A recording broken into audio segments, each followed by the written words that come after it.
I am in Starbase, Texas. I'm inside the Starship rocket factory, and joining me now is SpaceX President and COO Gwynne Shotwell.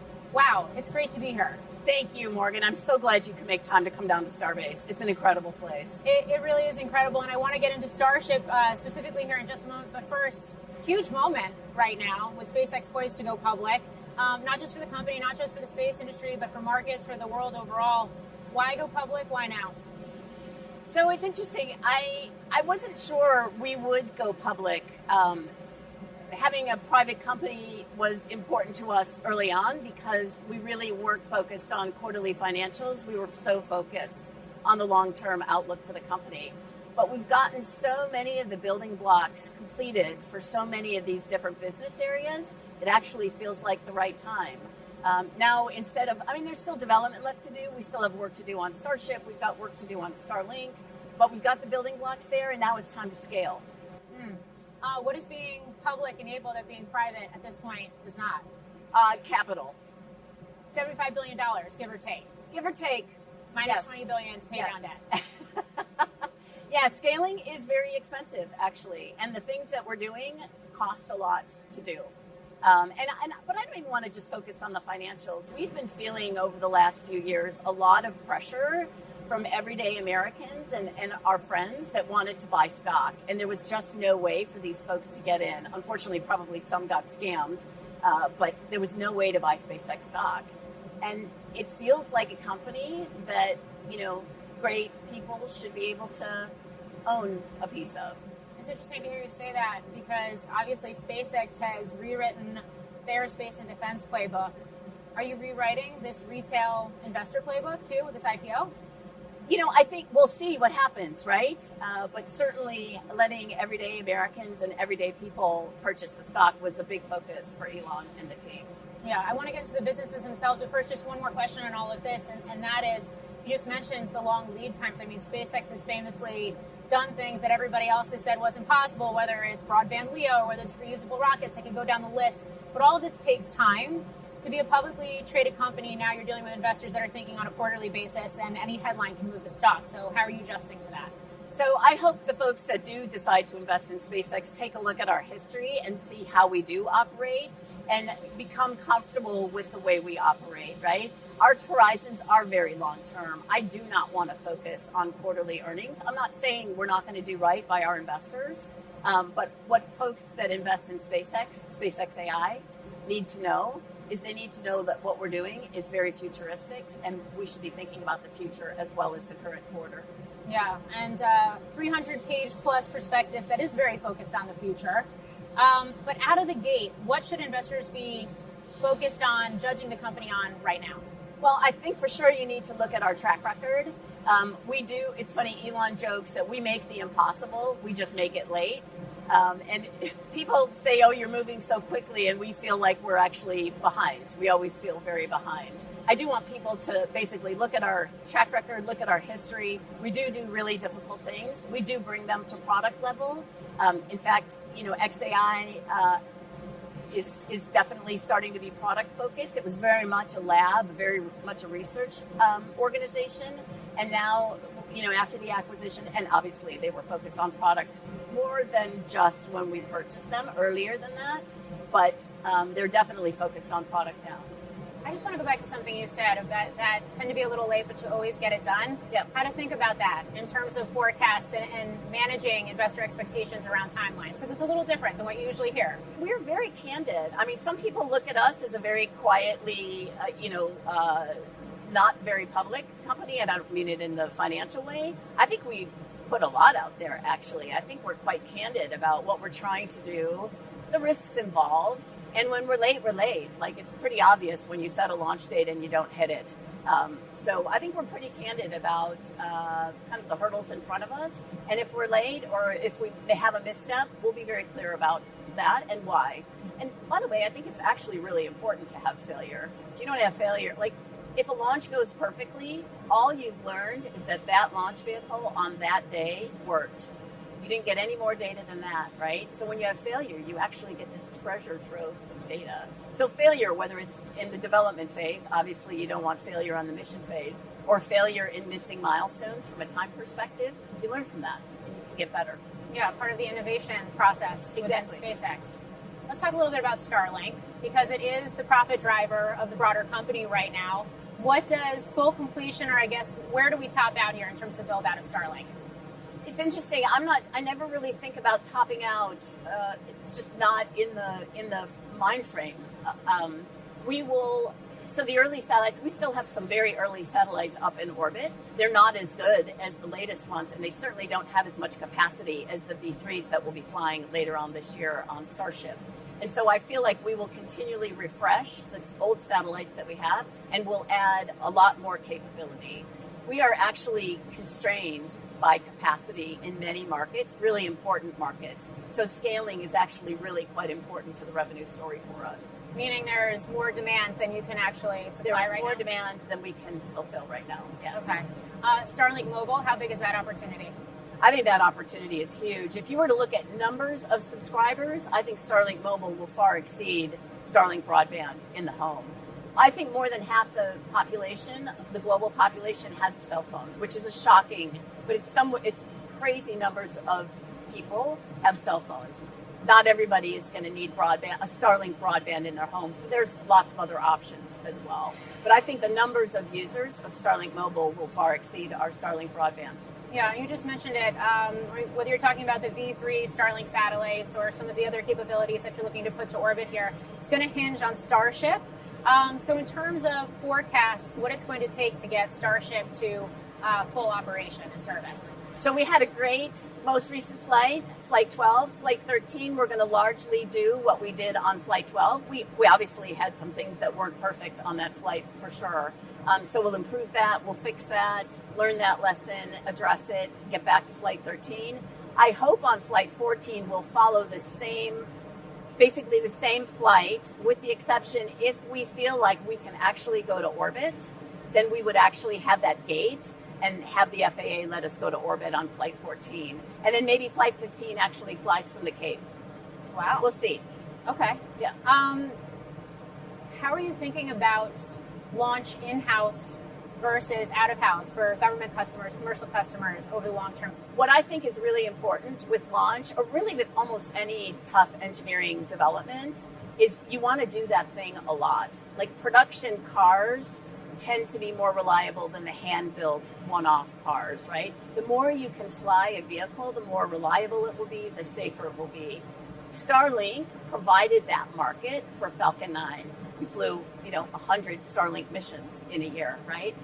The AI satellites will be that same market, but for Starship.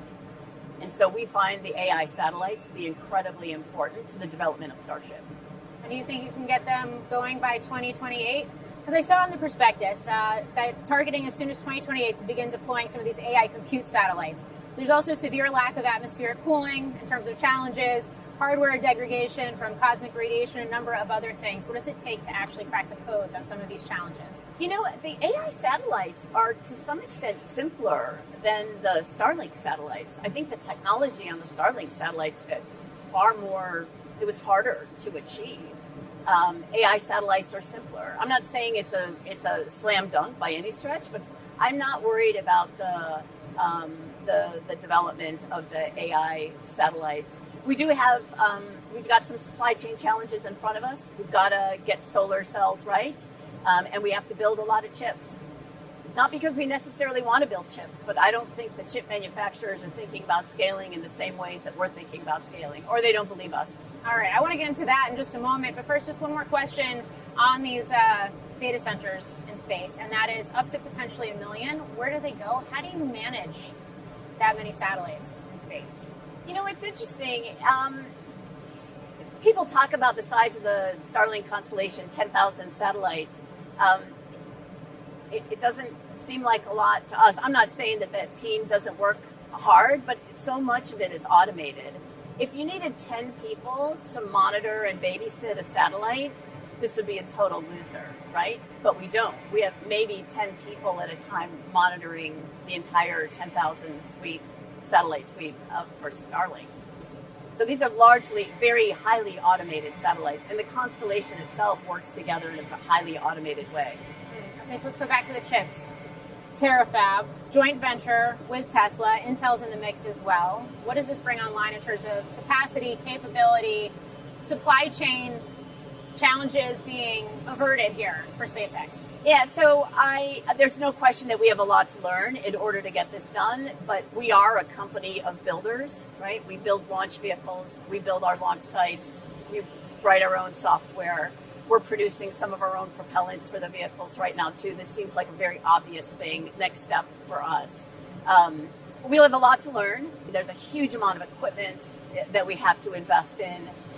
We'll be making our own solar cells. That's going to be a huge part of it. So the satellite, the AI satellite, is basically a rack of compute with a giant solar array. So solar is critically important to us, and we're spending a lot of time and energy thinking about that and being able to produce our own. Is the way to think about this that, especially with XAI as part of SpaceX now, that you are building out, vertically integrating the full AI tech stack, much like you've done in space? That is actually a great way to think about it, and I'd love to reframe it as well. So yes, we are building data centers here on Earth, but the most efficient place to put inference compute is on orbit. It's always sunny in space. You get 6x the amount of power out of a solar cell in space as you do here on Earth, and cooling is free because space is actually quite cold, so radiative cooling is free. When we see these satellites actually go to space and be able to engage in that AI compute, does it disrupt all of the trillions of dollars potentially that's going into the AI infrastructure here on Earth? Does it render it obsolete? No, I think you'll need both, actually, but hopefully the massive growth area will be AI in space. I don't think people are making a mistake by building data centers on the planet right now. I'm making a mistake from the perspective that you're not going to need that compute. You're certainly going to need that compute. But I think the growth in compute will far outpace in space than it will here on planet Earth. And of course, SpaceX and under the hood within the AI business, AI specifically is seeing a big ramp in CapEx as well amidst all of this. So how to think about that trajectory and that spend? So, luckily, the Starship program has a huge amount of capital expense as well. I think if I were to go back to the penurious days of Falcon 9 and Dragon, and we were to talk about the capital investment for that program compared to what we're doing in AI, it would be a total mind-blow situation. But Starship is also the investment required. We're building our own natural gas pipelines. We're actually looking at basically mining our own natural gas. So these huge investments to develop our own propellant and bring it to the rocket.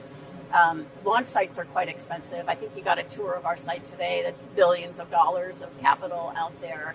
So luckily we could go from those penurious Falcon 9 Dragon days to the more expensive, capital intensive Starship, and then to AI, because it is next level expensive, but it feels quite doable. You have this Anthropic deal, paying SpaceX $1.25 billion per month through May of 2029. In the amended IPO filing, added details clarifying that this could end after 6 months if decided upon. Just in terms of what investors need to know and understand about that deal and whether we could see more deals like that here. So I see SpaceX AI, I mentioned before, we're builders, right? I see us not only building the tech stack required for AI and operating the X platform, but we are builders of data centers, both here on Earth and in space. I believe we will continue to provide that capability to others, actually. We will never sell compute capacity that we actually need, which is why we wanted the ability to have these contracts be short-term if necessary. But we'll keep building. Okay. The Cursor deal as well, option to buy the company via stock after the IPO. A lot of investors out there think this is potentially a done deal, or assuming it is. What does Cursor bring to the table for SpaceX? So Cursor has their own models, I think, and we can learn from them. They're looking at our models. We're looking at their models. Their data set their training data was incredibly, it was excellent. And so that's good. And we have compute. So basically it ended up being kind of another model company that we could collaborate with closely, and that's fundamentally how I would characterize it right now. We're going to collaborate closely. We think this makes a huge amount of sense, but we'll make final decisions in a few months. In general, the approach to M&A, how should investors think about that, especially given that disclosure in the amended filing that the company, quote, may issue a significant amount of equity in connection with future transactions? You know, we weren't really an M&A company. SpaceX wasn't an M&A company for decades. And so it's kind of a new, exciting world for us. I do think M&A is in the future, especially when you look at the AI world. I think you'll see more of that just generally. There's a lot of speculation that SpaceX could merge with its sister company, Tesla. This is just one example of some of the notes that are circulating right now. This is Dan Ives from Wedbush. Continue to believe that SpaceX and Tesla will eventually merge, 80% plus chance in his view, into one company in 2027, and that the groundwork is already in place for both operations to become one organization. Your response? That might make Elon's life a little easier, actually. There's no question that there's synergies between Tesla and SpaceX and our futures. Definitely, there's a convergence of kind of what we're all trying to accomplish in the future. But right now, I'm focused on keeping the lights on here, keeping rockets in production, flying rockets, flying people, getting to the International Space Station, and critically providing broadband to folks that don't have access to that critical capability. So I'm really focused on that. I'm not focused on that part of the future, at least. Okay. I mean, part of what I think has fueled that chatter is the governance structure.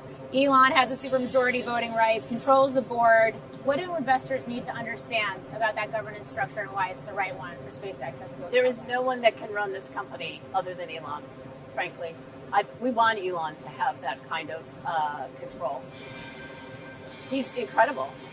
I think he's the best CEO. He's certainly the best CEO of today, and he's probably the best CEO in history, in my opinion. Humble opinion. I mean, the flip side of that is the risk associated with if Elon wasn't at the helm or if something were to happen as well. So how to think about the bench of talent, yourself included, and what that means in terms of being the future of the company beyond one person. So the company would not collapse, obviously, without Elon, but it would by no means be the same. So I think it's incredibly important that he is the CEO and that we have the governance structure that we've set forth. And we'd survive, but it would be a different company. It'd be a shame. I want to ask you about talent because this is a huge liquidity event. It's going to mint many millionaires, many billionaires. What's your expectation for talent churn? And what are you thinking about in terms of recruitment for future talent? You know, it's interesting that people at SpaceX have had liquidity events 1 to 2 times a year already. There's already a lot of folks working at SpaceX that are quite wealthy, and they're still working. I don't think this will change that. I don't think it'll change that much dramatic. I don't think it's going to change it dramatically. Those that don't want to work shouldn't be at this company anyhow, right? And so the people that we are blessed to still have as employees, they work hard and they're super focused on the mission. I'm going to put out one employee in particular, Bill Gerstenmaier, right? The gentleman's in his 70s, had an incredibly rich career, and he's still working. I don't think he's going to retire just because we have an IPO. I want to circle back on something else here regarding a couple things regarding Elon Musk. What does that relationship between the two of you look like? How do you work together? What is it like to work for him now? So when Elon asked me to be president in 2008, we made kind of very clear what is my job jar and what is his job jar, because he didn't want to step on my toes, and I certainly didn't want to step on his toes. But we got to be clear, everybody reports to Elon, right? I feel like I'm there as a partner to help him get the things done that need to get done.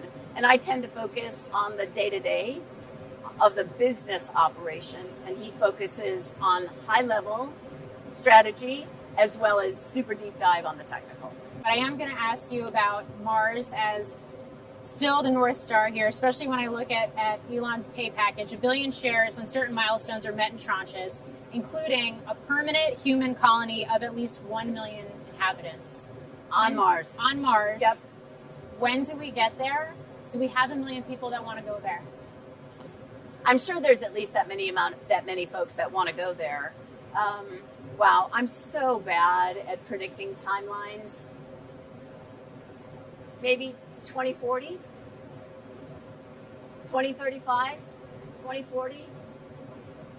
Yeah. So not that far away, potentially. Oh, is that not far away? Well, that seems really far away to me. And finally, how old will I be in 2040? And finally, because I know our time is limited here, I just want to get your thoughts on what we've seen spring up around SpaceX, and that is a broader commercial space ecosystem here. Some of it is actually competitive potentially to SpaceX as well, depending on the business. How do you see all of this continuing to evolve? So first and foremost, competition is really good. It's really good for people to motivate people, actually. I look back, SpaceX started as the underdog. We weren't even considered competition by our competitors, right? And I think it's really important to have someone in front of you that you're chasing after. I think it's a great place for XAI, right? Our model is not number one right now. I think we'll get there. But I think it's really important to be chasing after someone.